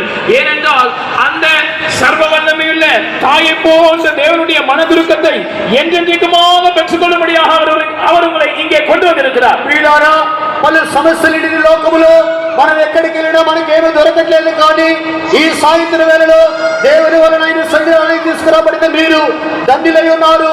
ఈ దేవుని యొక్క కనికరము కలిగినటువంటి తల్లి వంటి దేవుని యొక్క కనికరానికి పాత్రలు కండి. You might be a leper or prodigal son, or you might be in any sort of a person. That is not a problem unto him to show his great compassion this night. நீங்கள் ஒரு குஷ்டரோகியாகவோ அல்லது கெட்ட குமாரனாகவோ அல்லது எப்படிப்பட்ட தன்மை உள்ள நபராகவோ இருந்தாலும் அது அவருக்கு பிரச்சனை அல்ல. இன்றைக்கு இரவு அவர் நம்முடைய மனதுருக்கத்தை உங்களுக்கு காண்பிக்க போகிறார். మీరు ఒకవేళ కుష్ఠరోగులు లేదంటే తప్పిపోయిన కుమారు వంటి వెనుకబడిన వారు ఏదైనప్పటికీ ఆయన సమస్య కాదు. కానీ ఈ రాత్రి వేళలో మీకు ఆయన తన కనికరాన్ని చూపించబోతున్నాడు. To receive this compassion from the mother like God, Almighty God, we have to do one thing. இந்த சர்வவல்லமையுள்ள தேவனாகிய தாயை போன்ற மனதுருக்கமுள்ள தேவனுடைய மனதுருக்கத்தை அவரிடத்திலிருந்து பெற்றுக்கொள்ளும்படியாக நாம் ஒரு காரியத்தை செய்ய வேண்டும். ఈ యొక్క సర్వశక్తి తల్లి వంటి సర్వశక్తి గల దేవుని యొద్ద నుండి మనము కనికరాన్ని పొందాలంటే మనము చేయవలసిన ఒక కార్యము కలదు. Zechariah 7:9 and 1 John 3:17 says we should also show compassion unto our brothers. சகரியா 7ஆம் அதிகாரம் 9ஆம் வசனம், 1 யோவான் 3ஆம் அதிகாரம் 17ஆம் வசனம் ஆகிய இரு வசனங்களும் நாமும் நம்முடைய சகோதரருக்கு மனதுருக்கத்தை காண்பிக்க வேண்டியவர்களாக இருக்கிறோம் என்று நமக்கு சொல்லுகின்றன. మనకి సగర గంధం. How many of you are ready to give compassion, receiving from the compassionate God the compassion and show to your brother and it be heard and shouted hallelujah? எத்தனை பேர் நான் சர்வ வல்லமையுள்ள தேவனுடைய மனதுருக்கத்தை பெற்று நானும் என்னுடைய சகோதரருக்கு மனதுருக்கத்தை காண்பிக்க விரும்புகிறேன், அதற்கு நான் ஆயத்தமாக இருக்கிறேன் என்று சொல்லுகிறீர்கள்? உங்களுடைய கரத்தை உயர்த்தி ஹல்லேலூயா சொல்லுங்கள். మనము సర్వశక్తి కలిగిన దేవుని యొక్క కనికరాన్ని పొందాలంటే ఇతరులకు మనం కనికరాన్ని చూపించాలి. ఆ కనికరాన్ని నేను పొందాలని కోరుతున్నాననే వారు చేతులెత్తి దేవుని పొందాలి అని చెప్పండి. Third meaning of the Almighty God is the God who could do more than we ask or think by the power worketh in us. சர்வ வல்லமையுள்ள தேவனுக்கு நாம் கொடுக்கிற மூன்றாவது அர்த்தம் என்னவென்றால், நமக்குள் கிரியை செய்கிற அவருடைய வல்லமையின்படியே நாம் நினைக்கிறதற்கும் வேண்டிக் கொள்ளுகிறதற்கும் மிகவும் அதிகமாக கிரியை செய்ய வல்லவர். మనం సర్వశక్తి కలిగినటువంటి దేవునికి ఇచ్చేటువంటి మూడో పేరేమంటే మనలో క్రియ చేసే ఆయన శక్తిని బట్టి మనం అడుగుదానికంటే ఊహించడానికంటే ఆయన అత్యధికంగా చేయు దేవుడు. That is what we are reading in Ephesians 3:20 also. அதைத்தான் நாம் எபேசியர் 3ஆம் அதிகாரம் 20ஆம் வசனத்திலும் வாசிக்கிறோம். దీనినే ఎఫెసీ 3వ అధ్యాయం 20వ వాక్యములో చదువుతున్నాం. We can give many examples for this work of the Almighty God. சர்வ வல்லமையுள்ள தேவனுடைய இந்த செயலுக்கு நாம் பல உதாரணங்களை சொல்லலாம். సర్వశక్తి కలిగినటువంటి ఈ దేవుని క్రియకు అనేక ఉదాహరణలు మనం చెప్పవచ్చును. 2 Kings chapter 4 verse 7. A widow prophet's wife came unto Elisha and prayed so that he could help to pay her debts. இரண்டாம் ராஜாக்கள் 4ஆம் அதிகாரம் 7ஆம் வசனத்தில் தீர்க்கதரிசிகளின் புத்திரரில் ஒருவனுக்கு மனைவியாயிருந்த ஒரு விதவை எலிசா தீர்க்கதரிசியிடத்தில் வந்து தன்னுடைய கடன்களை அடைக்கும்படியாக அவள் எலிசாவிடத்தில் வேண்டிக் கொண்டாள். 2 రాజులు 4వ అధ్యాయం 7వ వాక్యం నందు ప్రవక్తల వారిలో ఒక వచ్చి తన అప్పును తీర్చవలనని ప్రవక్త దగ్గర ఆమె అడుగుచున్నది. He said what to do. She did. After she sent word unto her for him that now no more listen what I should do. நான் அந்த விதவை என்ன செய்ய வேண்டும் என்று எலிசா அவளுக்கு சொன்ன பிற்பாடு அவள் அதை செய்துவிட்டு பிற்பாடு எலிசாவிடத்தில் இனி என்னிடத்தில் பாத்திரம் இல்லை, நான் என்ன செய்ய வேண்டும் என்று கேட்கிறார்.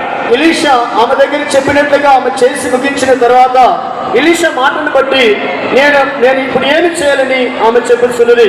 He said, go and sell all the oil and pay the debt and the rest you and your children live all the days. அவளை பார்த்து அவன் சொல்லுகிறான், நீ போய் அந்த எண்ணெயை விற்று உன் கடனை தீர்த்து மீந்ததை கொண்டு நீயும் உன் பிள்ளைகளும் வாழ்நாள் எல்லாம் ஜீவனம் பண்ணிக்கொள்ளுங்கள். ఆమె ఆ దైవజనుల దగ్గర చెప్పినటువంటి సంగతిని తెలియజేసిన తర్వాత నీవు పోయి ఆ నూనెని అమ్మి నీ అప్పు తీర్చి మిగిలిన దానితో నీవును నీ పిల్లలను బ్రతుకుని అమ్మతో చెప్పెను. She has to only to pay the debt, but he said that by the rest of the money you and your 2 sons could live for all the days. அவன் தீர்க்கதரிசனத்தில் வந்து கடனை அடைப்பதற்கு தான் வழி கேட்டால், ஆனால் எலிசா தீர்க்கதரிசியோ கடனை அடைப்பதற்கு மாத்திரமல்ல மீந்ததை கொண்டு நீயும் உன் குமாரனும் உன் வாழ்நாளெல்லாம் ஜீவனம் பண்ணிக் கொள்ளுங்கள் என்கிற அளவுக்கு அவன் செய்தார். ఆమె తనకున్నటువంటి అప్పు తీర్చే మార్గాన్ని చెప్పమని ఎలీషా దగ్గరికి వచ్చినది. ఎలీషా అయితే అప్పు తీర్చింది మాత్రమే కాదు మిగిలిన దానితో నీవును నీ పిల్లలను బ్రతుకుడని చెప్పేటువంటి ఆశీర్వాదాన్ని గ్రహించిన. 1 Samuel chapter 1 verse 11. Hannah asked God, Lord, give me one male child. முதலாம் சாமுவேல் 1ஆம் அதிகாரம் 11ஆம் வசனத்தில் அன்னா தேவனிடத்தில் கர்த்தாவே எனக்கு ஒரு ஆண் பிள்ளையை தாரும் என்று தான் கேட்டார். మొదటి సమూయేలు 1వ అధ్యాయం 11వ వాక్యమందు అన్న దేవుడు ఏంటంటే నాకు ఒక మగ శిష్యుని ఇమ్మని అడిగాను. Not only God gave Samuel 2:21 says, God gave 3 sons and 2 other daughters also. தேவன் அவளுக்கு சாமுவேலை கொடுத்தது மாத்திரமல்ல, 1ஆம் சாமுவேல் 2ஆம் அதிகாரம் 21ஆம் வசனம் சொல்லுகிறது, தேவன் அவளுக்கு மேலும் 3 குமாரர்களையும் 2 குமாரத்திகளையும் கொடுத்தார். దేవుడు ఆమె అడిగినట్లుగా ఒక మగ శిష్యుని మాత్రమే కాదు కానీ 2వ సమూయేలు 2వ అధ్యాయం 21వ వాక్యమందు ఆమెకు 3 కుమారులను 2 కుమార్తెలను దేవుడు అనుగ్రహించినాడు. The thief who was crucified with Christ at the time of death asked Jesus, remember me when you come unto thy kingdom. இயேசு சிலுவையில் அறையப்பட்ட அந்த நேரத்தில் அவருக்கு பக்கத்தில் சிலுவையில் அறையப்பட்ட அந்த கள்ளன் தன்னுடைய மரண வேளையில் இயேசுவே நீர் உம்முடைய ராஜ்யத்தில் வரும்போது என்னை நினைத்தருளும் என்று வேண்டிக் கொண்டார். ఆ యొక్క యేసు ప్రభు సిలువలో వేలేటప్పుడు సిలువ దొంగ ప్రభువా నీ రాజ్యములో నన్ను జ్ఞాపకం చేసుకొని మాత్రమే యేసుని అడిగాను. Luke 23:43 we do read that. லூக்கா 23ஆம் அதிகாரம் 45ஆம் வசனத்தில் நாம் அதை படிக்கிறோம். లూకా 23వ అధ్యాయం 45వ వాక్యములో దాన్ని మనం చదువుతున్నాం. Jesus replied, இயேசு அவனுக்கு பிரதியுத்தரமாக, యేసు దానికి బదులుగా not when I come to my kingdom today itself you will be with me in paradise.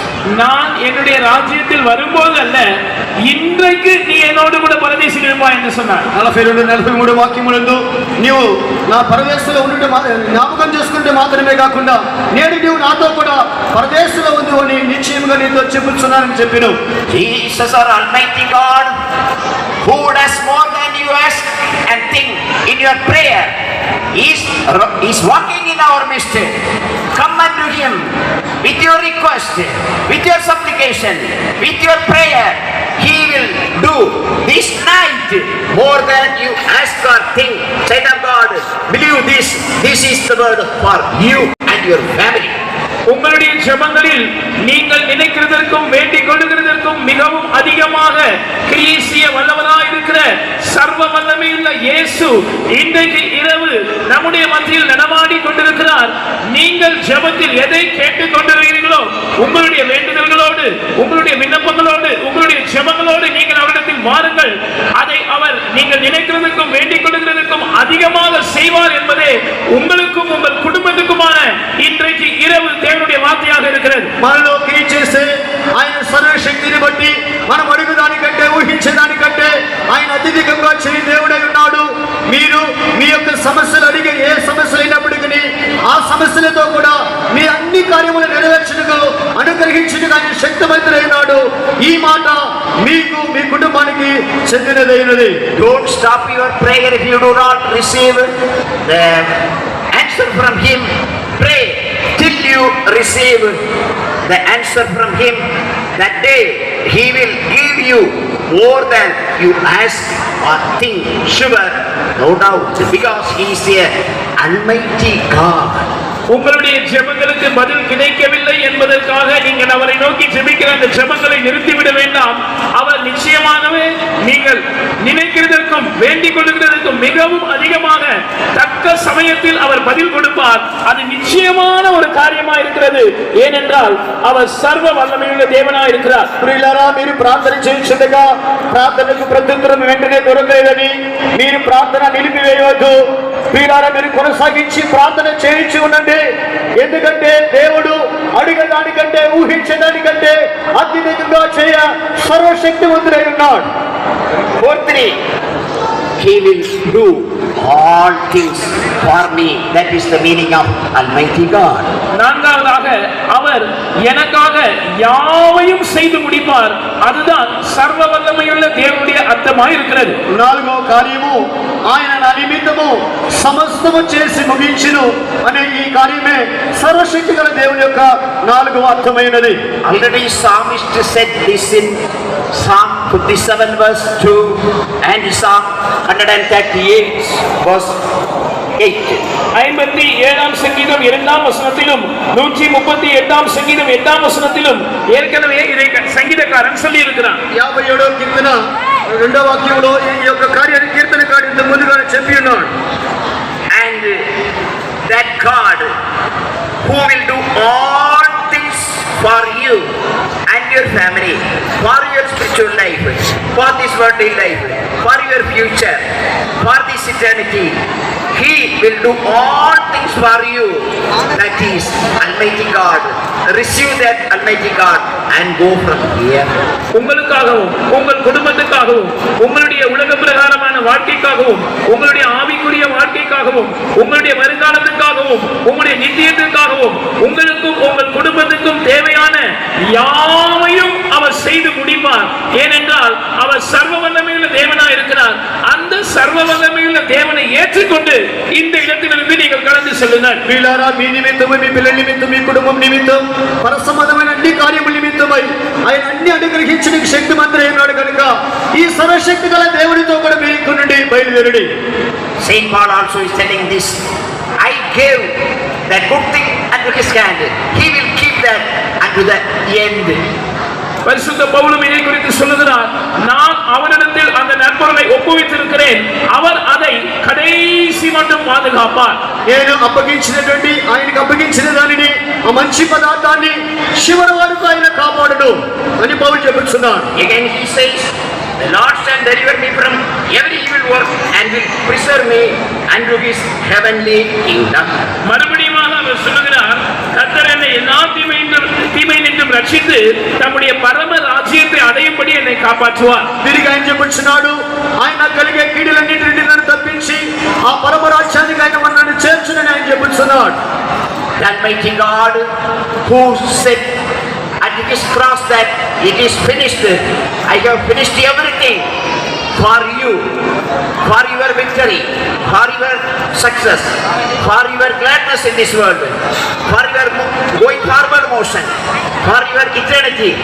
Everything I have finished. Standing in our midst to say, I am ready. I am Almighty God to do all things for you.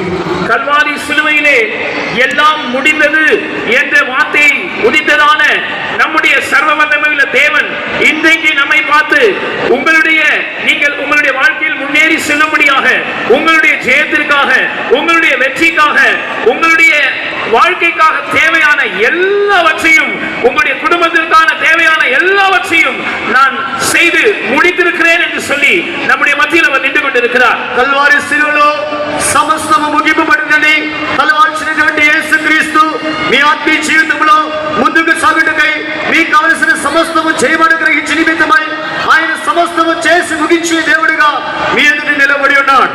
That God is now unto him that is able to keep you from falling and to present you faultless before the presence of his glory with exceeding joy. Now he is able to finish that work. That Christ, that Almighty God is in ours. அந்த தேவன் வருவாதபடி உங்களை காக்கவும் தமது மகிமையுள்ள சன்னிதானத்தில் மிகுந்த மகிழ்ச்சியோடு உங்களை மாசற்றவர்களாய் நிறுத்தவும் இப்பொழுது வல்லமை உள்ளவனாக அந்த சர்வ வல்லமையுள்ள கிறிஸ்துவாக நம்முடைய மத்தியில் அவர் காணப்படுகிறார். ఇప్పుడు తొట్టిల్లకుండా మిమ్మల్ని కాపాడుటకును తన మహిమ ఎదుట ఆనందంతో మిమ్మల్ని నిర్దోషులుగా నిలబెట్టుటకును శక్తి గలవాడుగా సర్వశక్తిమంతుడైన దేవుడుగా ఆయన ఇప్పుడు నిలబడి ఉన్నాడు. Beloved child of God, don't go unto anyone, don't go to any place in this world. Almighty God is for you. Lord, come with me henceforth as an Almighty God and give all the blessings I have heard this day. If you pray and go from here, God will come with you as Almighty God. He will do everything for you in this world and for the coming eternity also. அருமையான தேவனுடைய பிள்ளையே, நீங்கள் இந்த உலகத்தில் யாரையும் நாடி போக வேண்டாம், எந்த இடத்தையும் தேடி போக வேண்டாம். சர்வ வல்லமையுள்ள தேவன் உனக்காக ஜீவிக்கிறார். ஆண்டவரே, இன்றைக்கு நான் உம்முடைய வசனத்தில் சர்வ வல்லமையுள்ள தேவனாகிய உம்மை குறித்து கேட்டது போல என்னுடைய ஜீவியத்தில் எனக்கு செய்தருளும் என்று விசுவாசத்தோடு நீங்கள் அவரை வேண்டிக் கொண்டால் அவர் இந்த பூமியில் உள்ள உங்களுடைய வாழ்க்கைக்கும் நித்தியத்துக்கும் உங்களுக்கு தேவையான சகலத்தையும் செய்து முடிப்பார். ప్రియులారా, సహాయం నిమిత్తమై ఈ లోకములో మీరు ఎక్కడికి వెళ్ళవలసిన అవసరం లేదు, కానీ ఈ రాత్రి వేళలో సహాయం నిమిత్తమై దేవుని వద్దకు మీరు రండి. కారణం ఏమంటే ఆయన సమస్తము దయచేయ శక్తి గల దేవుడిగా జీవించుచు ఉన్నాడు. How many of you want to receive this Almighty God henceforth? Close your eyes. எத்தனை பேர் இது முதல் கொண்டு இந்த சர்வ வல்லமையுள்ள தேவனை ஏற்றுக்கொள்ள விரும்புகிறீர்கள்? கண்களை மூடுங்கள். ఎంతమంది మీలో ఈ సర్వశక్తి గల దేవుని యొక్క కనికరాన్ని మీరు పొందుకోవాల్సినారో చేతులెత్తండి. யாவையும் செய்திடுவே என வாக்குத்தத்தம் செய்தவர், எனக்காக விடும் திருமைந்த நீந்தவர் தனதாக மாற்றுவாரோ. எனக்காக விடும் திருமைந்த நீந்தவர் தனதாக மாற்றுவாரோ.